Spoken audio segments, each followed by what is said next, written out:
hypocrite, eh? Like camera talk to you if you don't feel some good shit, bro. Fuck you up.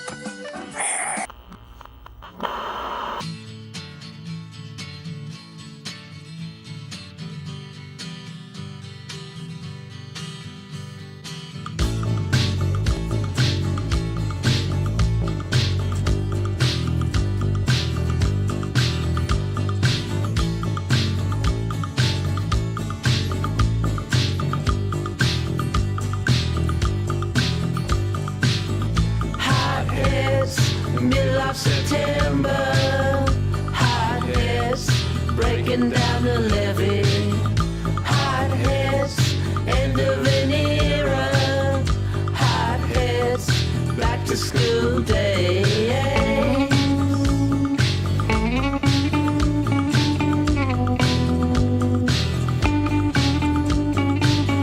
Wild way to get your head beat. Main Street is waiting still. Suck hole or suck in eyes. Main Street is waiting still.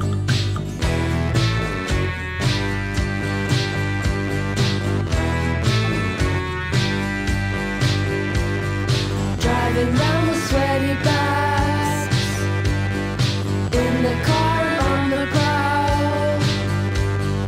Driving down the sweaty bikes, in the car and on the prowl.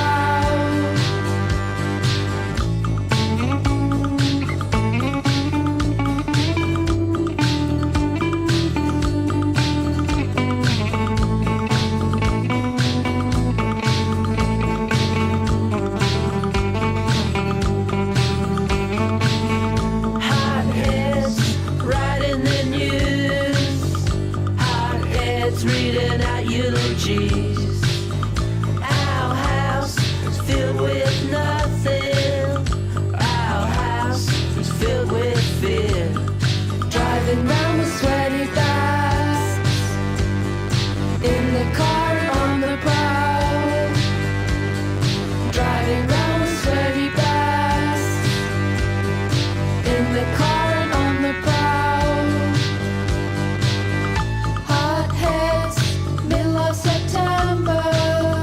Hot heads, back to school days. Hot heads, middle of September.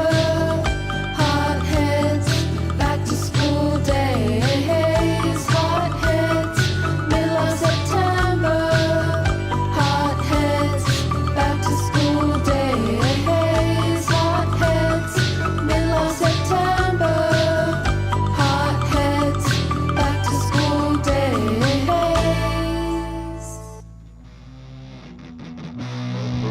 Had the fucking craziest waves. I wish I was in Bali.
Oh la la, Creed. Oh la la.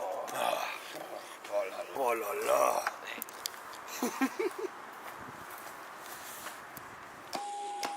Edgy guys at the bars, you know, they put their back on like this.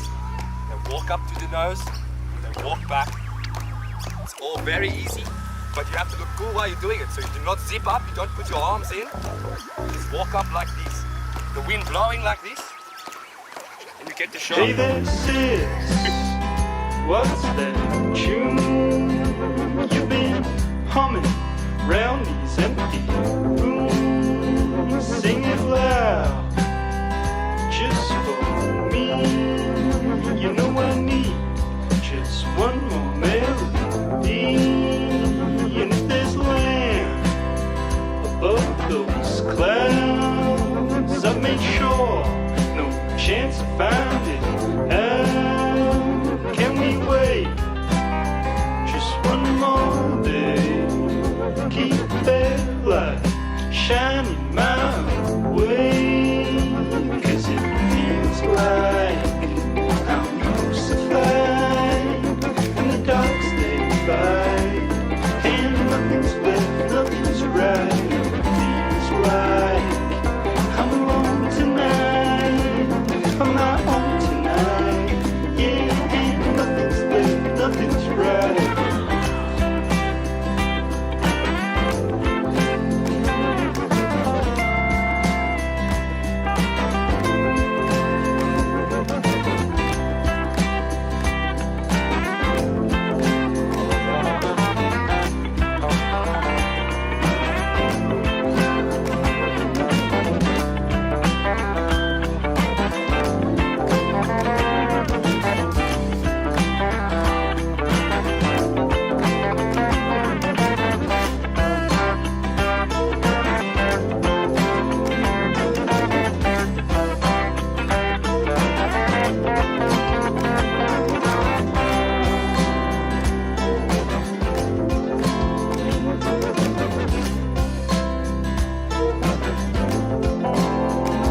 I can't stop looking for a little flame. Yeah, that glow keep lighting up my face. Crying for the rhythm sound, but just as sweet as those masses roaring on the beat. 'Cause it feels like I'm crucified and the dogs they bite, and nothing's left, nothing's right. It feels like I'm alone tonight, I'm not home tonight. Yeah, and nothing's left, nothing's right. It feels like I'm crucified and the dogs they bite, and nothing's left, nothing's right. It feels like I'm alone tonight, I'm not home tonight. Yeah, and nothing's left, nothing's right.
Did only go in the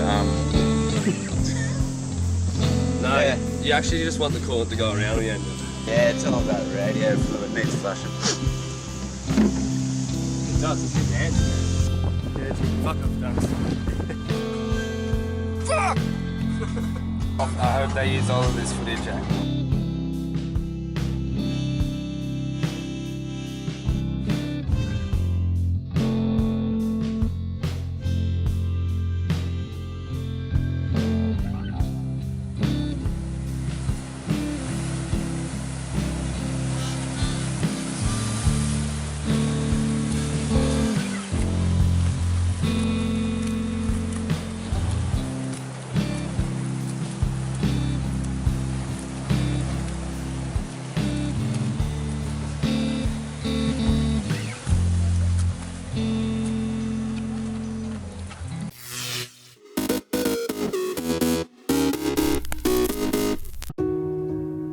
We need to open doors for each other because umuntu ngumuntu ngabantu.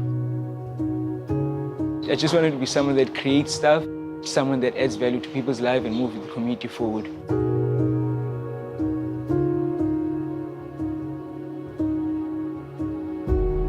I was born and raised in Langa, Cape Town. Langa is a fantastic place. It's one of the first townships in Cape Town, I think South Africa as well. It came to me that, it would be cool to have a delivery service for people in the community whereby someone would just call you and you would go to that particular house and, they'll give you a list of groceries and money to just go do the groceries for them. At the moment, we have 20 bicycles, meaning we have also 20 boys. It started in February 2020, and since then the business has grown, especially during the lockdown. These are times that a struggle for many families. There's no income for people. But for our business, I think it has affected it in a positive way. These boys are able to come to work and make money for themselves, take the income to their homes and help where they're able to help. Opening doors for me means giving other people an opportunity to create something for themselves and for their life. As young people, we need to have streams of income. We need to start opening our businesses. What we're doing now, we're opening doors for young people to be able to generate an income throughout the lockdown. I think it's very important to support local businesses because these are the businesses that add value to communities, providing a platform and an opportunity for people to do something with their lives.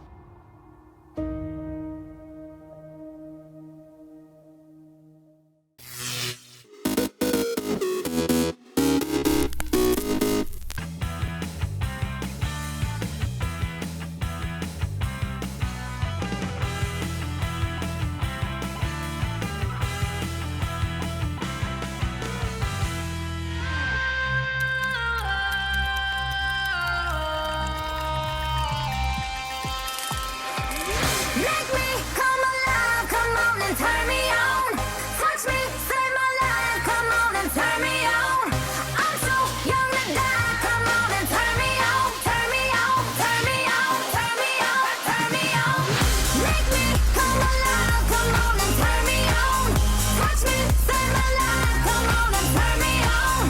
I'm so young to die, come on and turn me on. Turn me on, turn me on, turn me on, turn me on.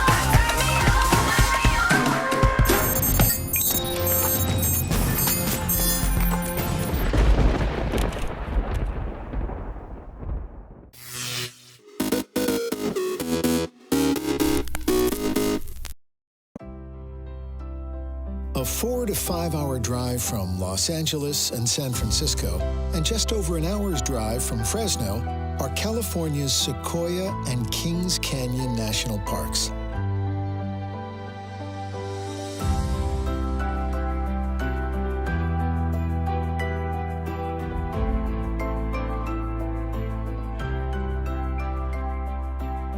Established in 1890, Sequoia National Park is named after one of the largest tree species on the planet and is home to one of the USA's highest peaks.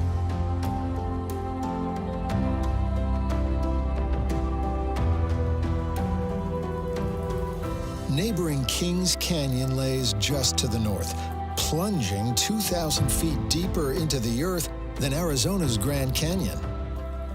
Yet, despite their differences, these parks share much in common.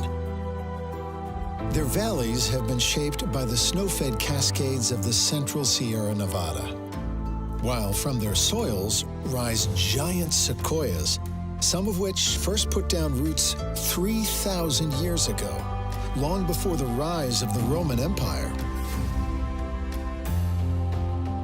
Sequoia and Kings Canyon National Parks are living timelines that remind us that we have small parts in a story far greater than our own.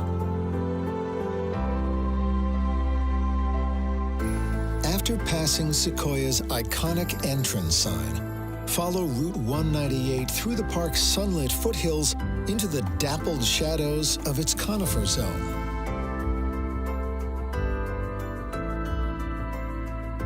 Pull over at Tunnel Rock, where generations of motorists left their mark before the road was rerouted in 1997. 4 miles on at Hospital Rock, see the marks of even earlier travelers, the Potwisha people, who for centuries used use this healing place as a winter encampment. Follow the hairpins ever upwards for another 8 miles. Then turn left and follow the gentle melody of Yucca Creek into the depths of Crystal Cave. Discovered by 2 park employees while on a fishing trip in 1918, these marble caves have been shaped and polished by snowmelt for over 100,000 years.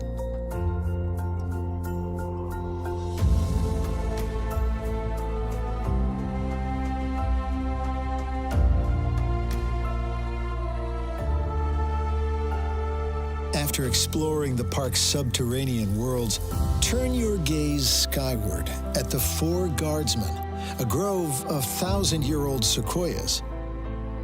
But these are mere adolescents compared to what lays just beyond in the giant forest.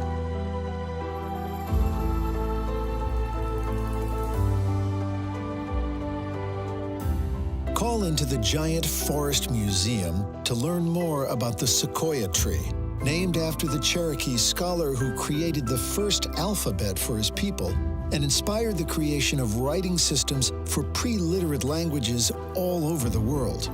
Which is somewhat ironic, for as you walk beneath the 8,000 sequoias of the giant forest, chances are you'll be lost for words.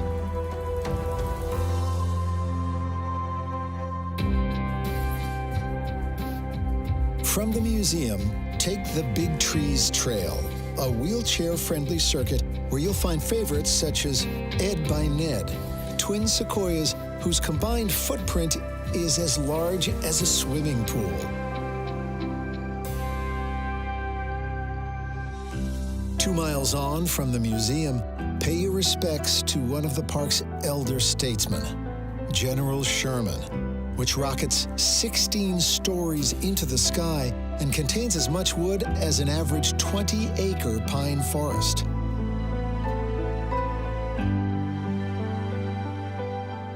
After straining your neck muscles looking up at one of the world's largest living beings, take the 10-minute drive to Morrow Rock. Climb the 400 steps up the bald granite dome which juts from the mountainside. To the west, look down on Route 198, which zigzags up from the valley floor. To the east, gaze out to the peaks of the Great Western Divide, piercing the clouds at over 13,000 feet. While to the north, feel the call of even more adventure from Kings Canyon. Just an hour's drive from Morrow Rock is Grant Grove Village, the sole gateway to Kings Canyon National Park. After learning more about the park's human and natural history at the Visitor Center, explore the General Grant Tree Trail. Peer into the fallen monarch, used by the U.S. Cavalry a century ago to stable horses, and Gamlin Cabin, the oldest remaining structure in the park. Then stand before the General Grant, the world's second largest tree. Declared the nation's Christmas tree by President Coolidge in 1926, and a living shrine to those lost in war by President Eisenhower in 1956, the roots of this giant run deep into America's consciousness. After bathing in the forest fragrances at Grant Cove, buckle up and hit the Kings Canyon Scenic Byway.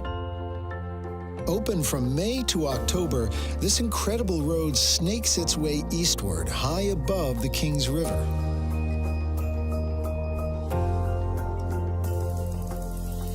As the road descends and your grip on the steering wheel relaxes, take a breather by the cool mists of Grizzly Falls and Roaring River Falls.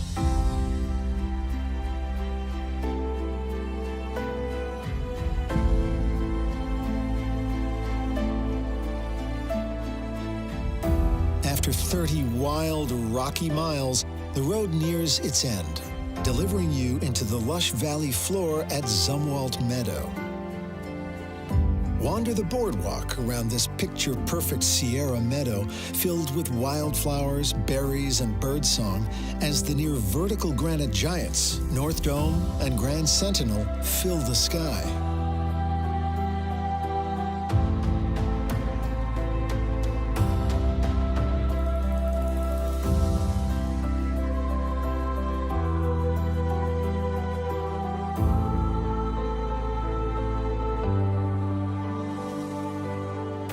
Whether it's the vastness of Zumwalt Meadow or the giant sequoias which reach toward the heavens, no photograph, no video, no words can fully capture the sheer scale and spirit of Sequoia and Kings Canyon National Parks.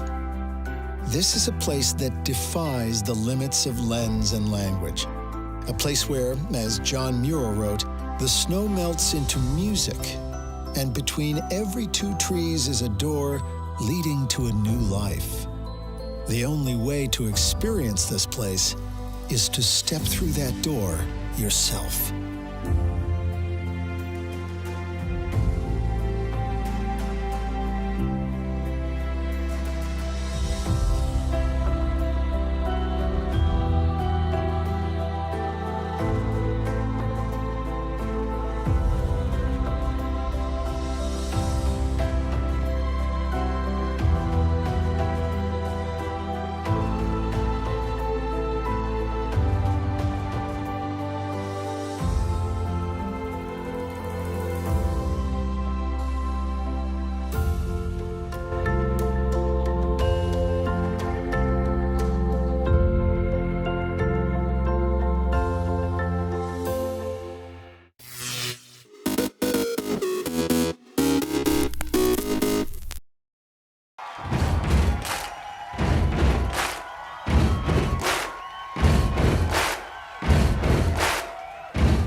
New Bethesda is like the spiritual home of free thinkers. It's a sort of vast landscape that's almost biblical in magnitude. The harshness of it makes you a much more thoughtful and spiritual person. It's almost an oasis for people who are innovative in their thinking. Because to survive on such a land means you have to be stronger. You have to look for answers in non-traditional ways. This seems to be a place that is a magnet for people who want to express themselves and makes it a visually interesting place to be as a photographer. To my friends in America, if they wanted to find an area that was quirky, warm, creative, and in the middle of a fantastic land, I would say come to New Bethesda, because that's where they would find it all together in one small, wonderful place.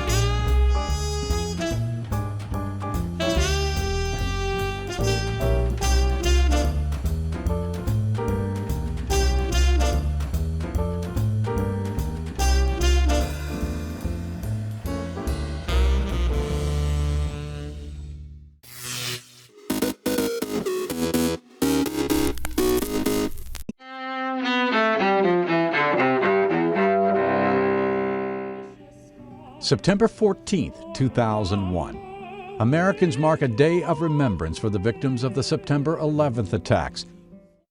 In New York, President George W. Bush tours the ruins of the World Trade Center. He tells rescue workers at Ground Zero just days after the attacks that toppled the Twin Towers. I can hear you, the rest of the world hears you, and the people who knocked these buildings down will hear all of us soon. 1901. I am leaving because somebody must leave, or else the fight would not be made at all. Theodore Roosevelt becomes America's youngest president at age 43. He succeeds William McKinley, who dies more than a week after he's shot by an assassin. 1814.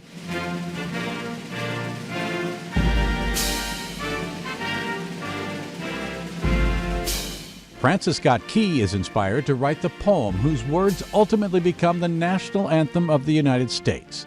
He composes the Star-Spangled Banner during the War of 1812 after witnessing the British bombardment of Fort McHenry in Maryland. 1879. Margaret Sanger, the founder of America's birth control movement, is born in Corning, New York. 1982. Princess Grace of Monaco, the former movie actress Grace Kelly, dies of injuries from a car crash the day before. She was 52 years old. 1927. Isadora Duncan, the modern dance pioneer, dies in an accident in Nice, France. She's killed when her scarf becomes entangled in the wheel of her sports car. And 1994. It's not a very happy set of circumstances for me. After all, we're in the baseball business. Baseball's acting commissioner Bud Selig cancels the rest of the season due to a players' strike. That includes the World Series, the first October without that game in nearly 90 years. Today in History, September 14th. Tim McGuire, The Associated Press.